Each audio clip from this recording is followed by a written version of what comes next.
em 1 João 3:1. Livro de 1 João, capítulo 3, versículo 1.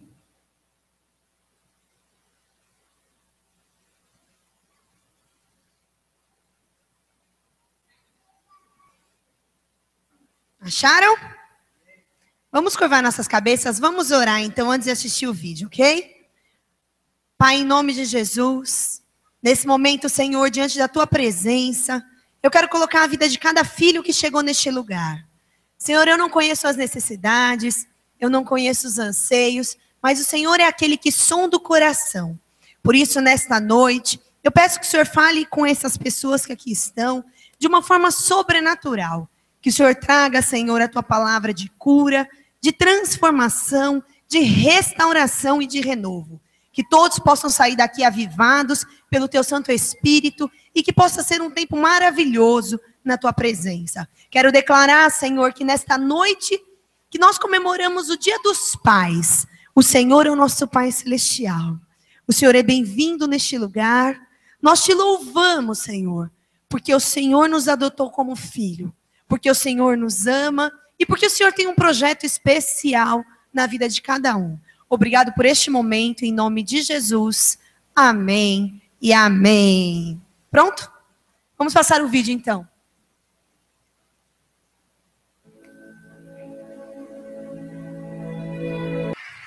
Deus tem uma grande responsabilidade sobre você, pai.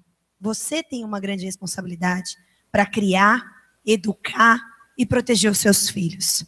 Quando a gente fala de pai, eu busquei hoje no dicionário Aurélio, e a tradução de pai significa homem que deu ser a outro, que tem um ou mais filhos, é o progenitor. É muito fácil, às vezes, a gente pensar em ser pai, em ter pai, e vivenciar a função de pai, quando nós tivemos um pai carnal bom. Eu me sinto muito privilegiada, porque eu fui extremamente privilegiada com meu pai terreno. Eu tive um pai que sempre foi um paizão, que sempre me supriu em tudo, que até hoje me liga várias vezes. Toda vez antes de ligar o telefone, ele fala, filha, eu falo, oi pai, eu te amo. E meu pai nunca desliga o telefone sem me dizer que me ama. Então, eu me sinto muito privilegiada por isso. Mas eu sei que a vida de todo mundo não foi dessa forma. Nem todo mundo que está nesse auditório teve o privilégio de ter um paizão. Mas essa noite, Deus me trouxe aqui para te dizer que independente de como foi o seu pai terreno, você tem um pai celeste. E o tema da mensagem de hoje é o amor de Deus, o nosso Pai. Amém? 1 João 3:1 diz assim: vede que grande amor nos tem concedido o Pai, a ponto de sermos chamados filhos de Deus.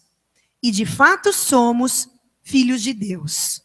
Por esta razão, o mundo não nos conhece, porquanto não conheceu a Ele mesmo. Livro de Romanos, capítulo 8, versículo 16. Romanos, capítulo 8, versículo 16.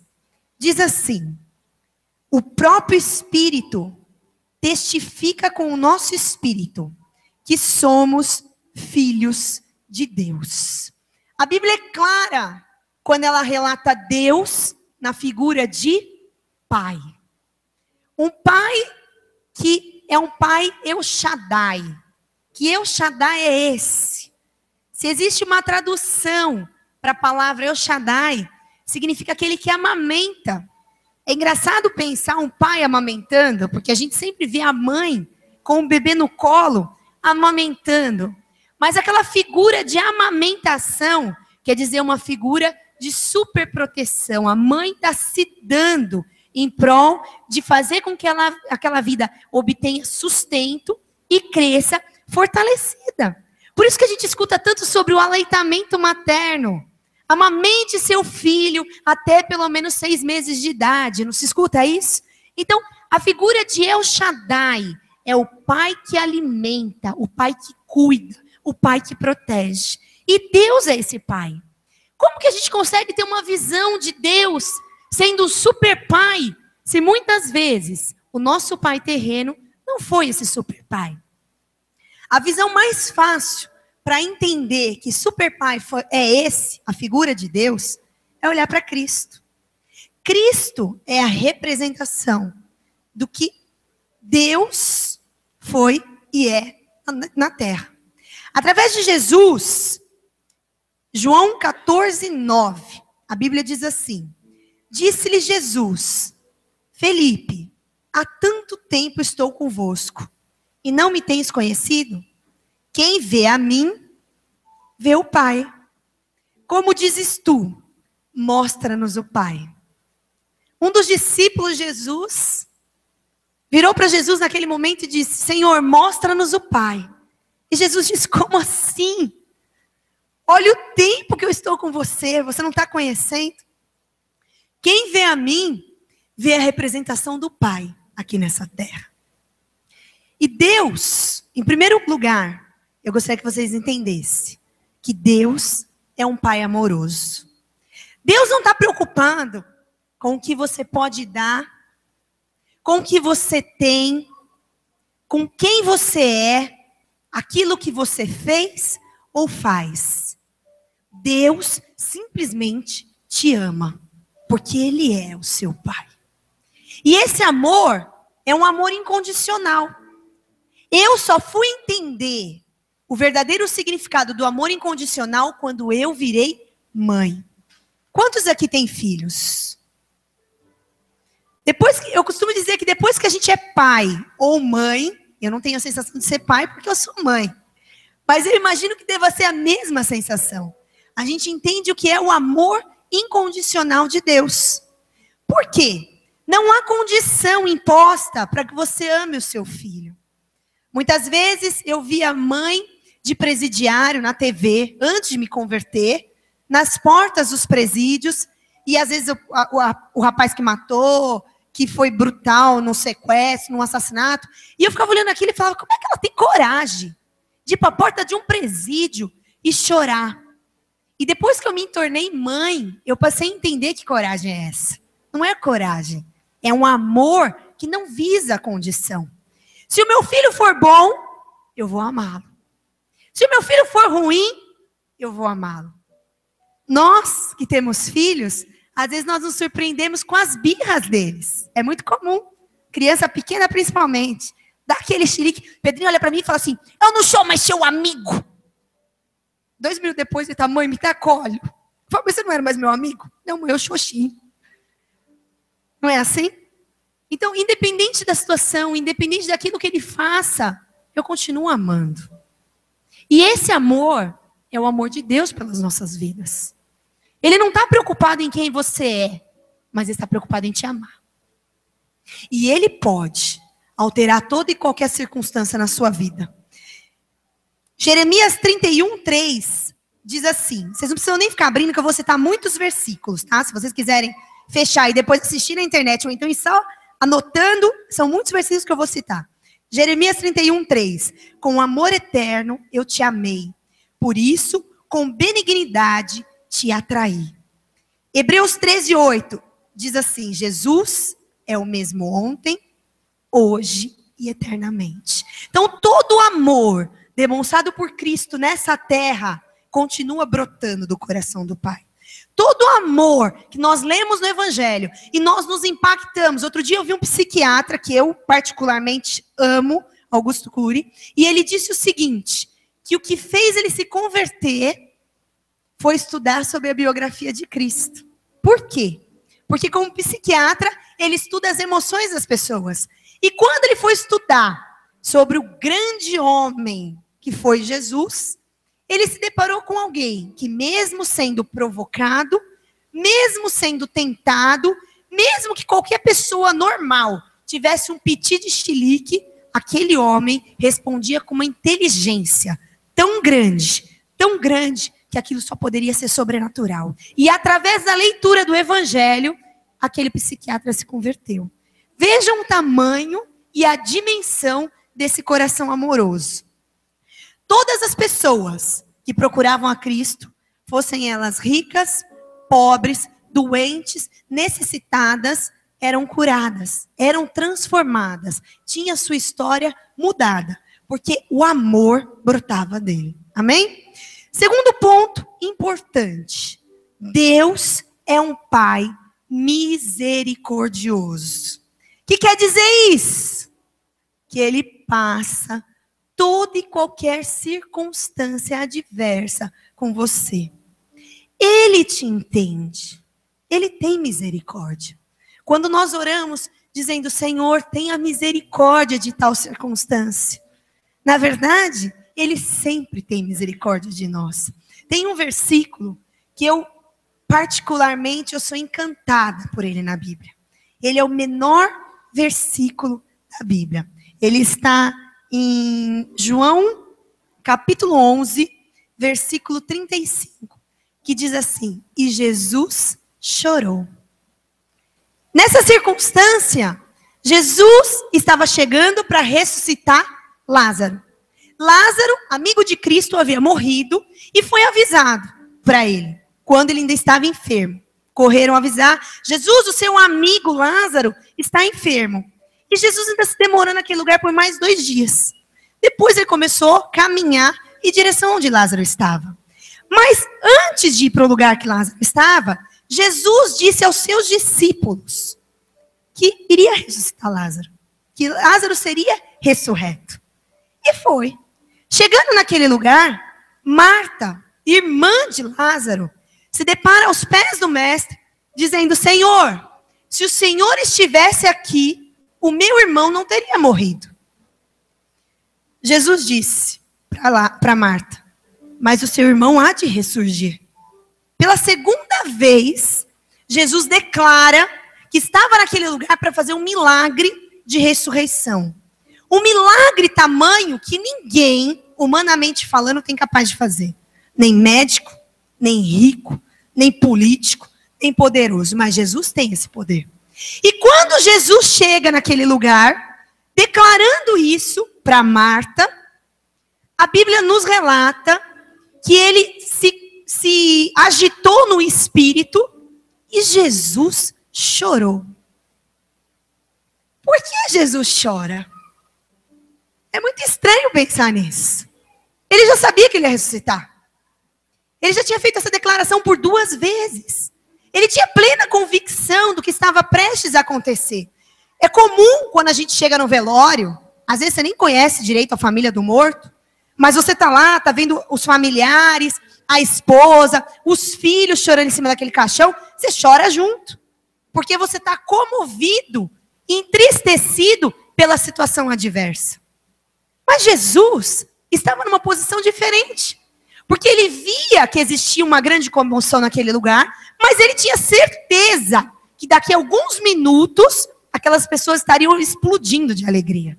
Um grande milagre estava acontecendo. Mas mesmo assim, a Bíblia relata que Jesus chorou. Por que Jesus chorou? Já parou para pensar nisso? Por que Jesus chorou? Eu não sei o que você pode pensar disso. Mas eu tenho plena convicção do porquê que ele chorou. Ele chorou para mostrar para mim e para você que ele passa a dificuldade conosco. Que os nossos momentos de difíceis, que os nossos momentos de agonia, que os nossos momentos de necessidades não são momentos que passam desapercebidos por Deus. Deus não está num alto e sublime trono de uma forma alheia ao que está acontecendo. Não. Mesmo sabendo que o dia de amanhã sua história vai ser transformada, mesmo sabendo que o dia de amanhã você vai ser abundantemente feliz e abençoado, no momento da sua angústia, no momento da sua tristeza, no momento do seu desespero, Jesus está do seu lado, te abraçando como pai e chorando com você. Amém?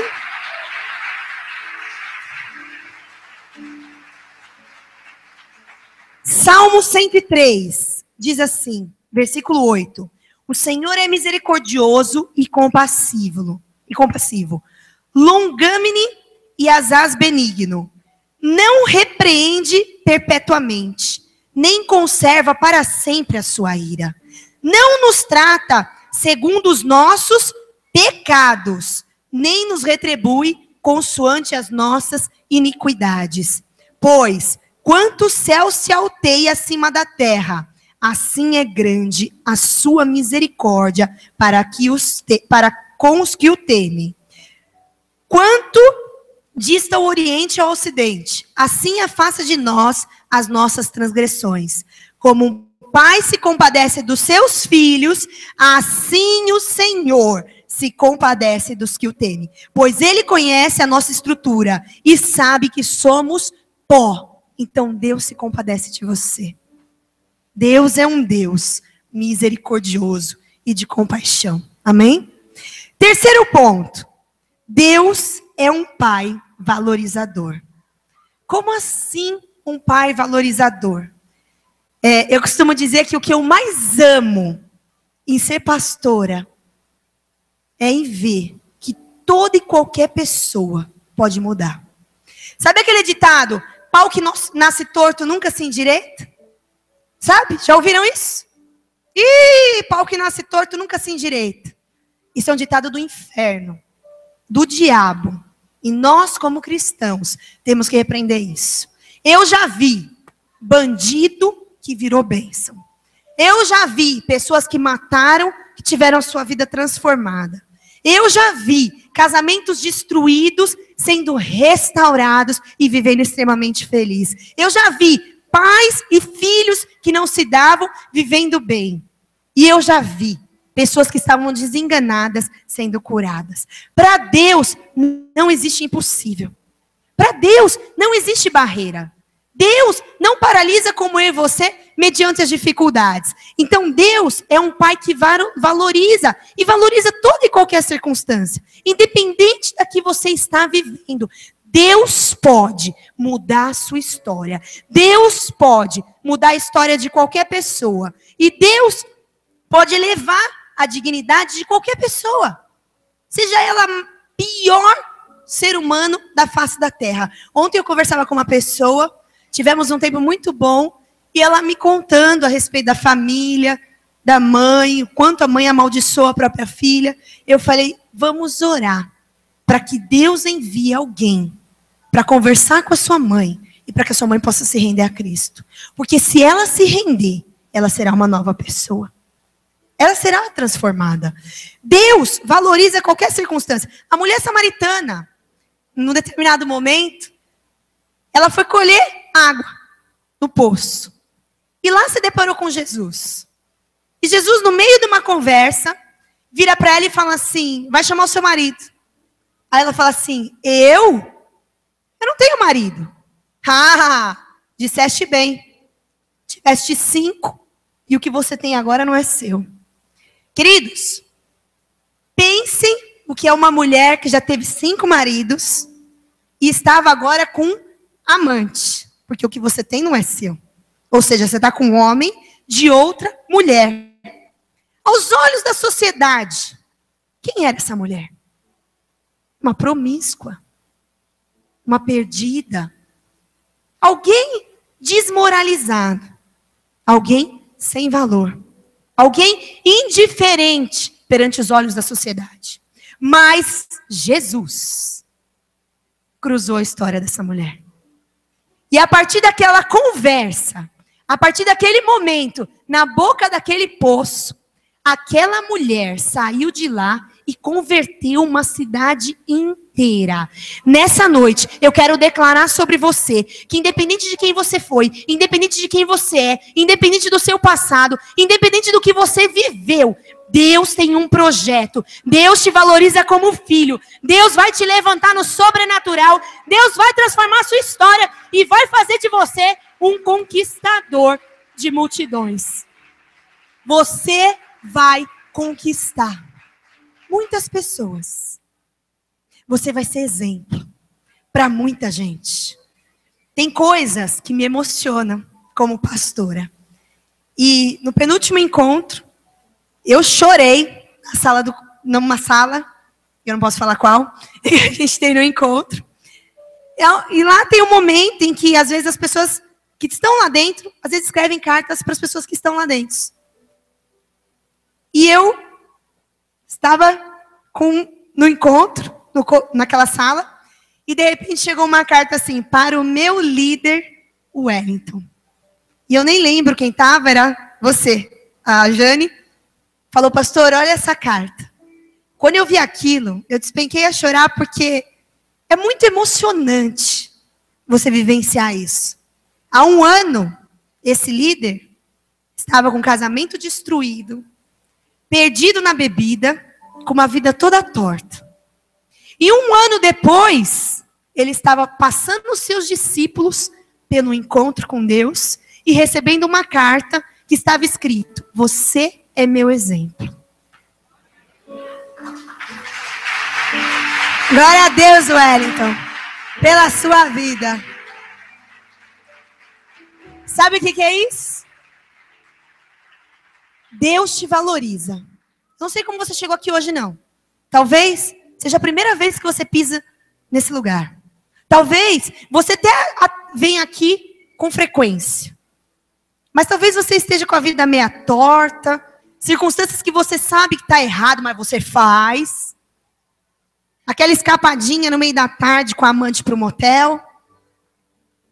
Né? Aquela pessoa que você sabe que você está dando um calotão nela e você tem como resolver aquele problema, mas você não resolve.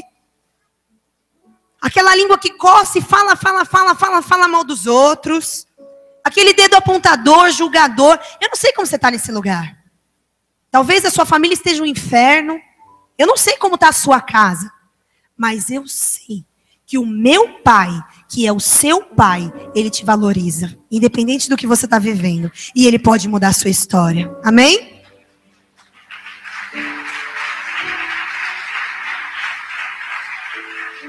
Isaías 41:10 diz assim, não temas, porque eu sou contigo. Não te assombres, porque eu sou o seu Deus. Eu te fortaleço e te ajudo e te sustento com a minha destra fiel. Amém? Último tópico, eu vou ser bem rápida, que nós já vamos passar para as crianças. Deus é um pai perdoador. Em um dado momento, na caminhada de Cristo, vieram com uma mulher adúltera. E na lei, o que se faziam com as adúlteras? Apedreja. Estavam prestes a apedrejar aquela mulher. De repente, chegaram a Jesus com aquela mulher.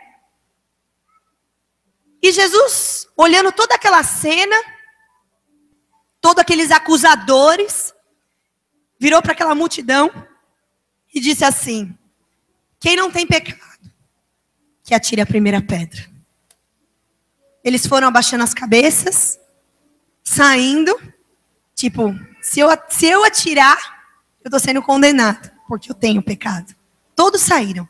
E quando eles saíram, Jesus olha para aquela mulher em João 8, do 10 a 11, e diz assim, mulher, aonde estão os seus acusadores? Ninguém te condenou? Nem tampouco eu te condeno. Vá e não peques mais. Deus te perdoa. Não sei o que você fez, mas hoje eu estou aqui para dizer para você que Deus te perdoa. Desde que você vá e não peques mais.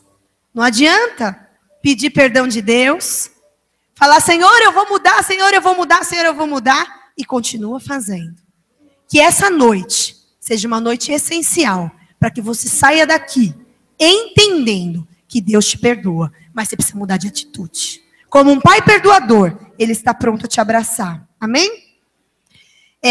Que nessa noite do dia, nessa comemoração de Dia dos Pais, que possamos ser família referencial. Você, pai, que está aqui, possa ser uma referência para os seus filhos.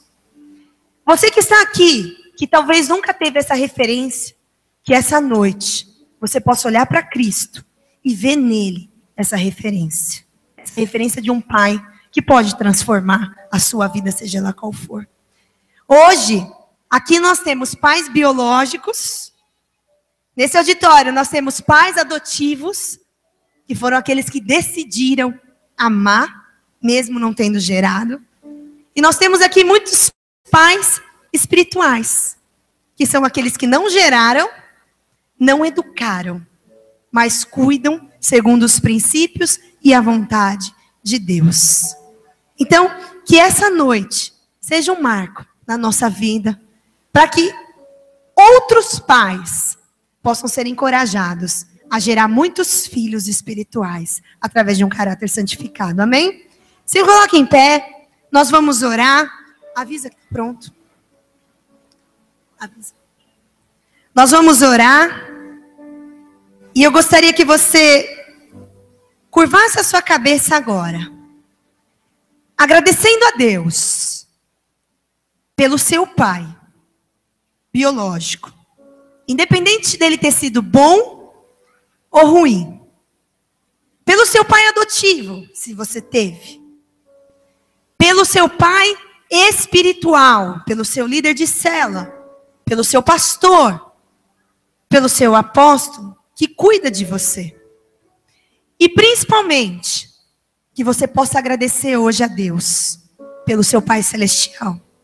Porque esse está com você em todos os momentos, e Ele não te abandona nunca e nem jamais. Amém? Pai, em nome de Jesus, nessa noite, Senhor, nós queremos te louvar, nós queremos te agradecer, nós queremos te exaltar.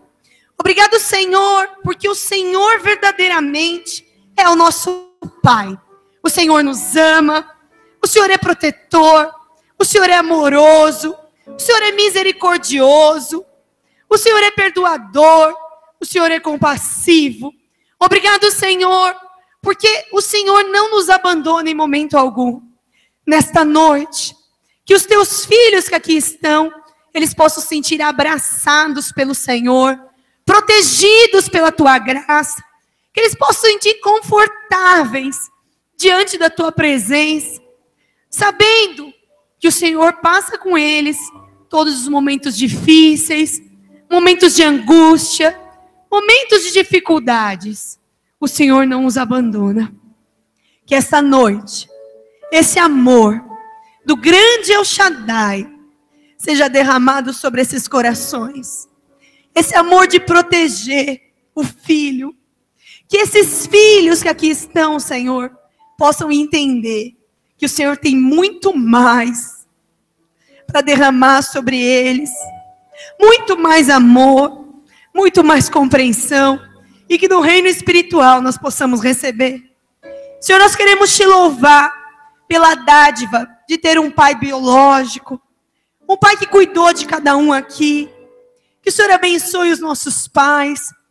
E se eles já foram para o Senhor, nós também te agradecemos pelo tempo que passamos com Ele.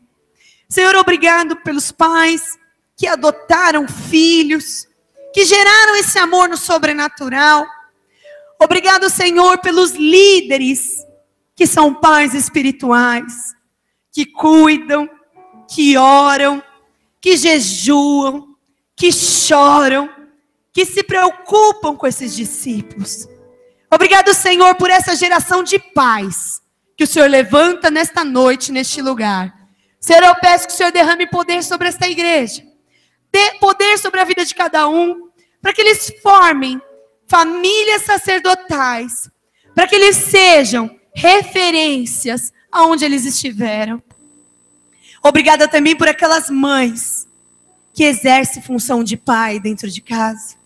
Que o Senhor as fortaleça. Que o Senhor faça delas verdadeiras guerreiras. Verdadeiras, Senhor, vitoriosas na tua presença. Que o Senhor abençoe o seu povo. Em nome de Jesus. Amém e amém. Se você recebe, dê uma salva de palmas bem alta. Amém.